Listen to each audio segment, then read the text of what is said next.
Bom dia, gente. Nós estamos aqui após esse recesso.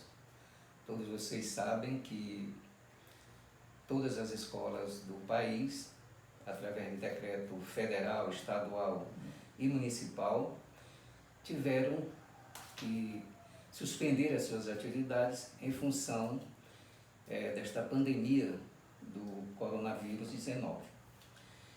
E nós, obedecendo naturalmente as ordenações do Colégio Frei Francisco, ficamos isolados neste isolamento social, e também sobre a ordenação também da direção do Colégio São Francisco, junto com a coordenação, estamos retornando às atividades a partir agora do dia 13, tá?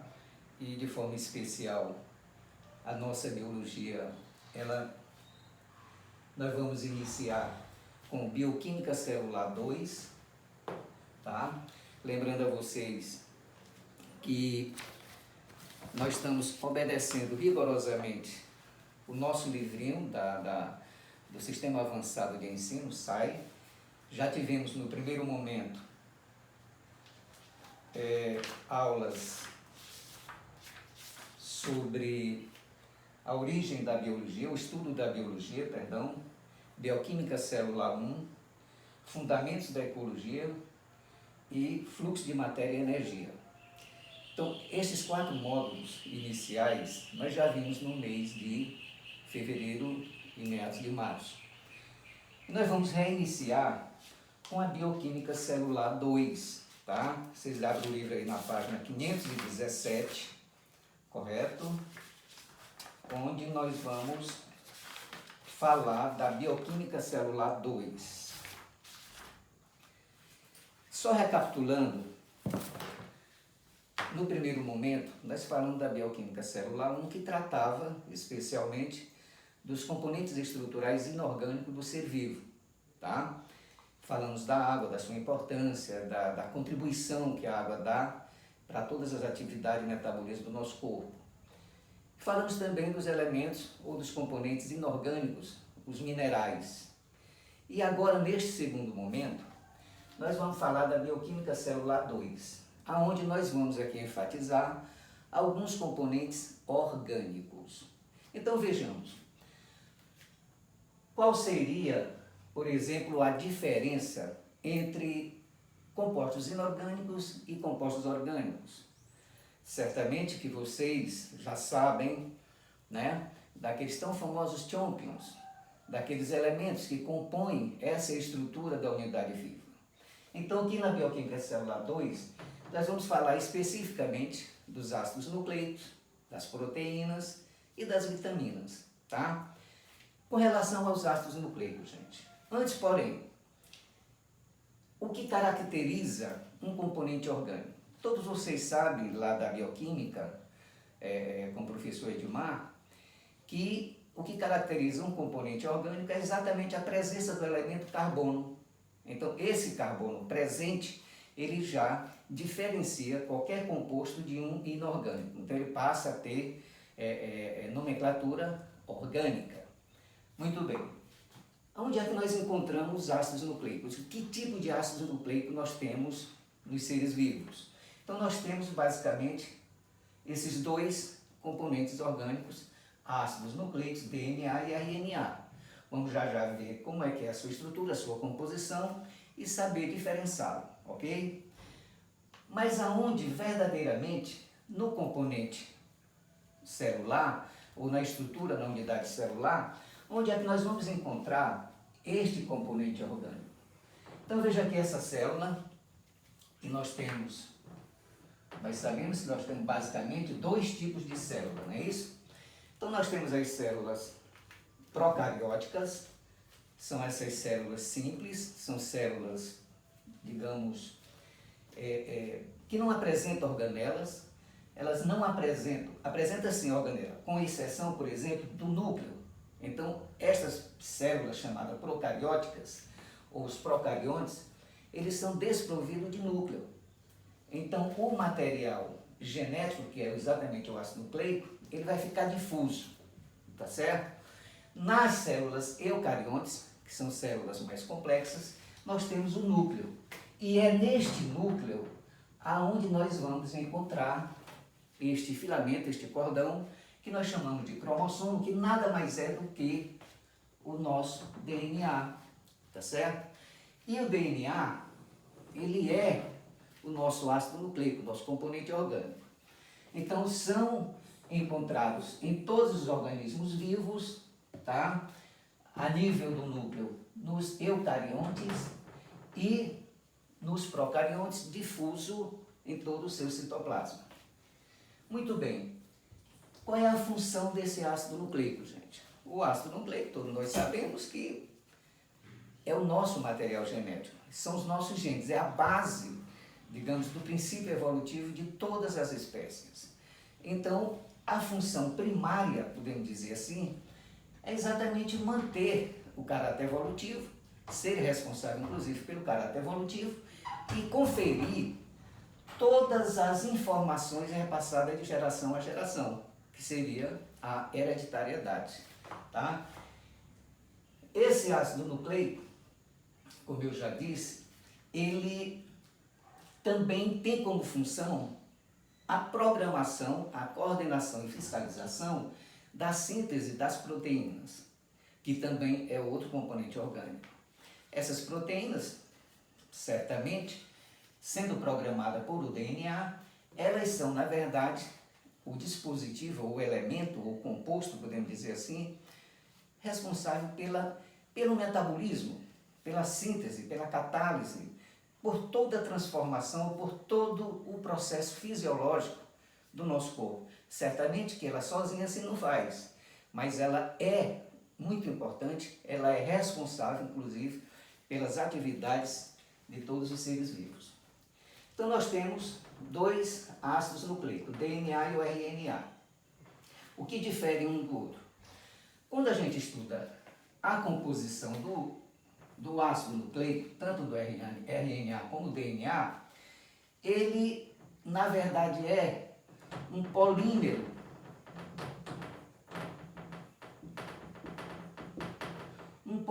de nucleotídeos. E o que são nucleotídeos? Nucleotídeos é a base, digamos, de formação, é a base de construção dos ácidos nucleicos, tanto do DNA como do RNA. E esses nucleotídeos, de que eles são feitos? Qual é a sua composição? Por exemplo, então nós temos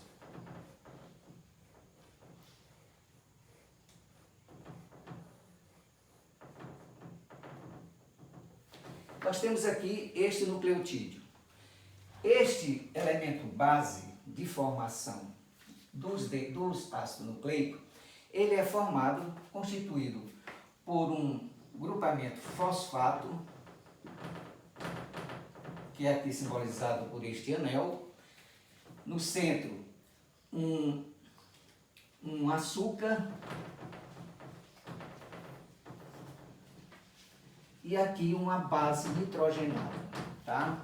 Então esses três componentes, quimicamente, por quimiotactismo, eles se unem para construir o nucleotídeo. Como eu já disse, o nucleotídeo é a base, é o início, é a molécula responsável pela construção dos ácidos nucleicos. Então, gente, quando esses nucleotídeos se encontram, quando estes elementos químicos, fósforo, um açúcar e uma base nitrogenada se fusionam, vamos dizer assim, se unem, formam este nucleotídeo. Gente, o DNA se difere de um RNA, ou seja, eles são diferenciados apenas pela base de sustentação, que é o açúcar, tá? Por exemplo, no DNA nós temos o ácido desoxirribonucleico, que é uma pentose, tá? E para a construção do RNA, nós temos também uma pentose, a ribose, que é exatamente o que vai formar a diferença entre um DNA e um RNA. Então, repetindo, o DNA por uma pentose de nome desoxirribose e o RNA também por uma pentose conhecida como ribose. Muito bem, Essas duas estruturas, no próprio nucleotídeo, elas são fixas, são permanentes. Todo nucleotídeo de um DNA, ele é construído de uma pentose, desoxirribose, e de um grupamento fosfato.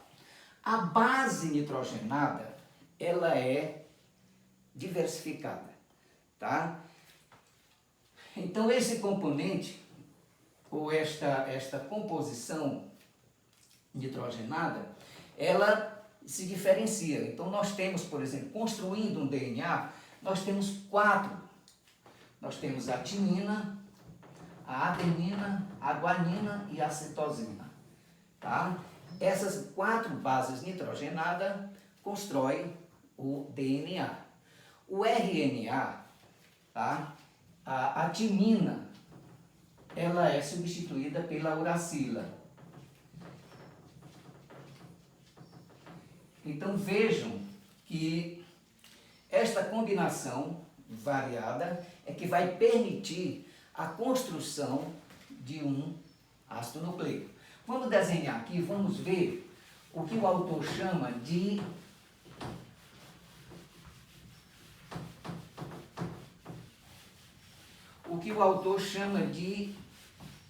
forma helicoidal. Ou quando se fala em cromossomo, quando se fala em ácido nucleico, a gente verifica que ele tem uma disposição helicoidal, que eu gosto sempre de mostrar para os meus alunos o seguinte: se você pegar um aluno, colocar na ponta de uma escada e o outro aluno na outra ponta, e um no sentido horário tentar torcer essa escada e o outro no sentido anti-horário, então nós vamos encontrar, se inicialmente eu tenho essa estrutura, quando eu faço esse movimento de rotação contrário, então nós vamos encontrar uma figura mais ou menos assim, tá? Que é o que nós chamamos de modelo em dupla hélice, que na verdade é essas duas hastes laterais da escada que se torcem uma sobre a outra por pontos estratégicos, tá? E formam como se fossem duas fitas, fita A e fita B, que eu vou simbolizar aqui para vocês, mostrando a construção de um cromossomo de um DNA, ok? DNA nada mais é do que a soma ou o componente de todos os genes que estão dentro do nosso sistema hereditário, que estão dentro dos nossos ácidos nucleicos. Gente, esses nucleotídeos, vou tentar ser breve aqui, suponhamos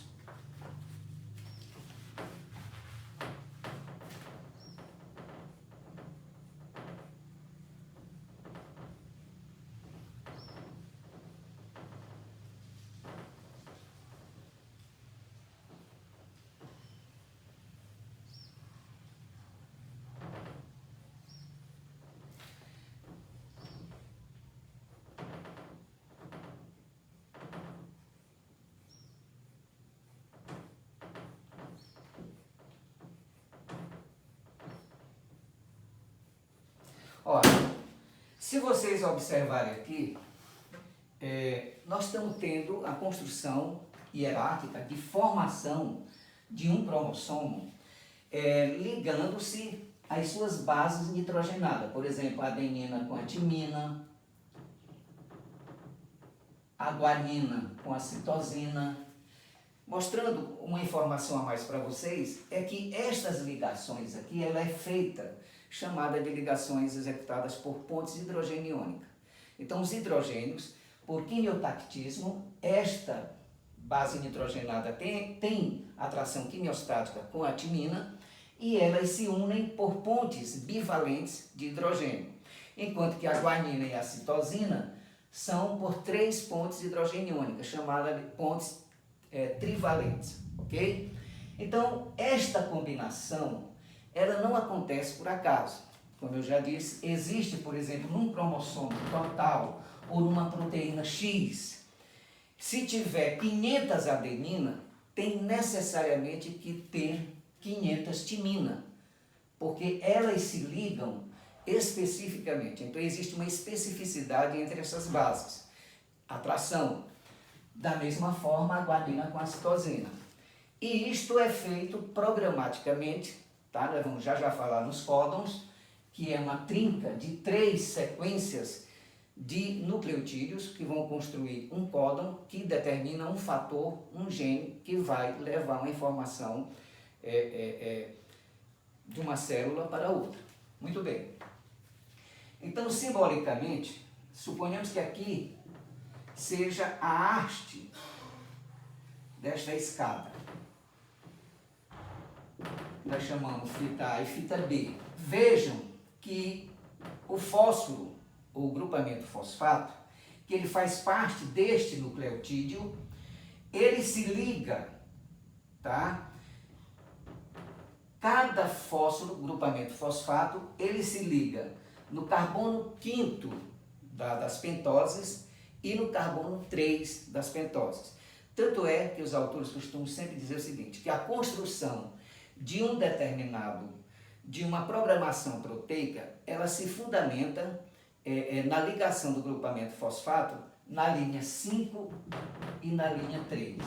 Sempre, porque nós temos aqui, se eu tenho aqui esta pentose, tá? Por exemplo, a desoxirribose, então nós temos 1 carbono, 2 carbono, 3 carbono, 4 e esse outro bem aqui que fica no grupo hidroxílico, certo?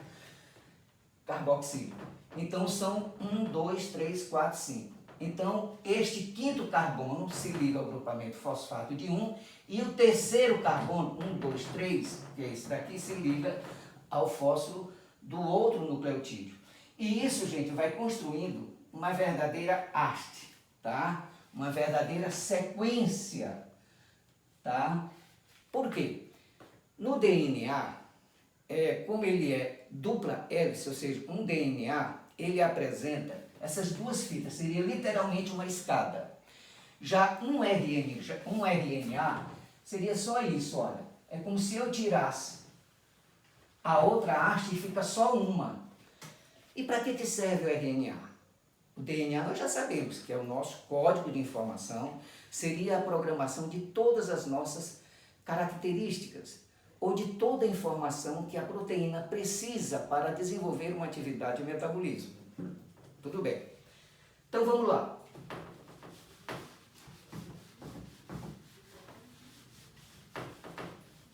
Então aqui vocês entenderam que um cromossomo, tá? Que é esta dupla hélice, olha gente, isso passou, para vocês terem uma ideia, 7 anos, de 1953 até 1957, para que fosse efetivado, para que fosse oficializado o descobrimento aqui deste cromossomo em dupla hélice, deste esquema, onde eles mostraram evidências da existência das bases, mostraram a evidência das ligações por pontos de hidrogênio, mostraram a evidência da sequência, tá? Esquematizada que era repassada de geração a geração.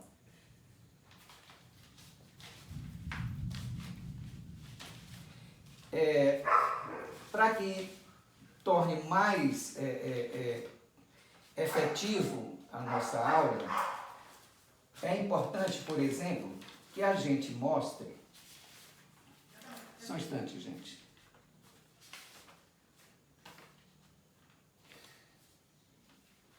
Que a gente mostre as funções básicas deste DNA. Como nós já vimos, gente, o DNA, ele é responsável pelo metabolismo, ele é responsável pela hereditariedade e ele é responsável pela síntese das proteínas. Então, toda e qualquer proteína ela está diretamente, digamos assim, catalisando, iniciando como dispositivo inicial para todo o princípio de metabolismo do nosso corpo. Inclusive na própria reprodução da célula, na nossa própria construção da nossa massa, da nossa estrutura celular, da nossa estrutura corporal. Então, eles também, olha, aqui nós temos, por exemplo, a célula, e esta célula, como eu já disse, ela vai ter que se dividir. Nós já vimos que existe dois tipos básicos de divisão celular, a mitose e a meiose. A mitose é uma bipartição simples, onde 100%, tá, de cada célula formada vai herdar as características, tá, da sua célula de origem.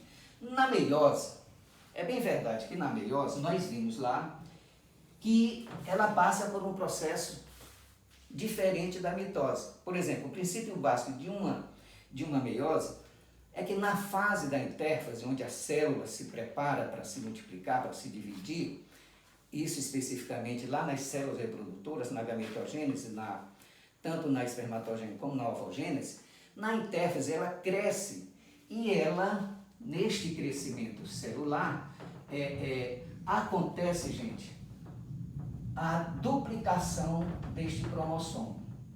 Então ela sai de uma categoria, por exemplo, haploide, passa para uma categoria diploide. Então ela duplica, em vez de 23 pares cromossomiais, ela passa para 46. Só que no momento da ruptura, da divisão, ocorre uma redução e ela volta à condição de haploidia. Mas como é que acontece essa duplicação? Que é exatamente uma das funções do DNA. É uma das funções desse ácido nucleico. No momento da replicação, lá na intérfase, naquela primeira fase da divisão celular, ocorre a ruptura destas pontes de hidrogênio e estas duas hastes se afastam uma da outra, tá? Então essa daqui, olha, suponhamos, aqui nós temos uma adenina, uma citosina, uma timina e uma guanina, correto? Então essa haste, ela levou esta sequência ACTG. Existe no citoplasma, no núcleo, em todo lugar das nossas células, nucleotídeos dispersos. E eles, naturalmente, por exemplo, no momento que essa haste se divide, ela tem que programar, que é o que nós chamamos de RNA, exatamente antes, porém, o RNA, nós temos o RNA mensageiro, o RNA ribossômico e o RNA transportador. Então nós temos 3 tipos básicos de RNA. Muito bem. No momento que estas hastes se separam, esta sequência de bases, ela vai programar um RNA para que ele transcreva a informação retida ou a informação mandada pelo DNA, correto? Então aqui, por exemplo, a adenina com a uracila, a citosina com a guanina, a timina com a adenina e a citosina, a guanina com a citosina. Então é este RNA aqui, porque nós sabemos que no RNA a timina é substituída pela uracila, correto? Então, gente, o que vai acontecer aqui? Este indivíduo aqui formado, UGAC, essa sequência, ela transcreve esta informação do DNA. Então ela sai daqui, vai para o citoplasma e o RNA transportador transporta ela até o ribossomo. Aí esse RNA ribossômico recebe essa informação transcrita no momento da aceitação, da união, tá? E esse ribossomo aqui vai fabricar esta proteína sobre ordenação do DNA. Então é por isso que o DNA, uma das funções do DNA, gente, é programar a síntese das proteínas, correto? Então todas as nossas atividades se fundamentam por uma proteína, tá? Tanto as naturais como as especiais, que são as enzimas. Muito bem. Então aqui, esta sequência aqui, a nível de ribossomo no citoplasma, sintetiza esta proteína. E esta proteína recebeu informação, tá? Uma transcrição advinda do núcleo da célula sobre ordem do DNA.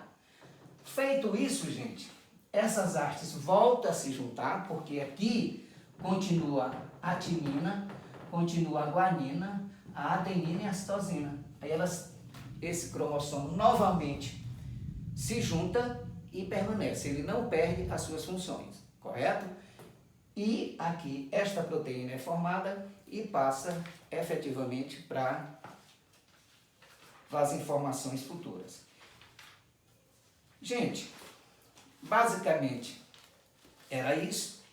A função, repetindo, dos ácidos nucleicos é na construção, fabricação de proteínas, responsável por todas as atividades, na hereditariedade, a transposição dos informes caracteres, ok? Um abraço, foi um prazer. Agora eu vou deixar aqui uma lista de exercícios na página do livrinho de vocês.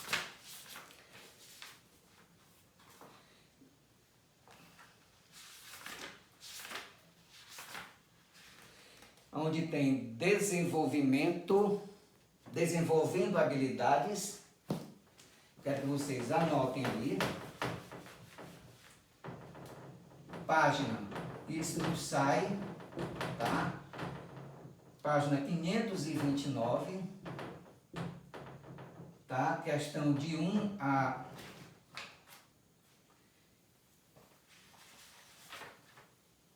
a 7, e na página 530, nas complementares, de 1 a 9, tá? Me respondam estas atividades, esses 2 exercícios, para que a gente possa, no nosso chat que vai ter, parece que na outra sexta-feira, e a gente vai em cadeia tentar tirar todas as dúvidas, ok? Um abraço. E não esquecendo, fique em casa.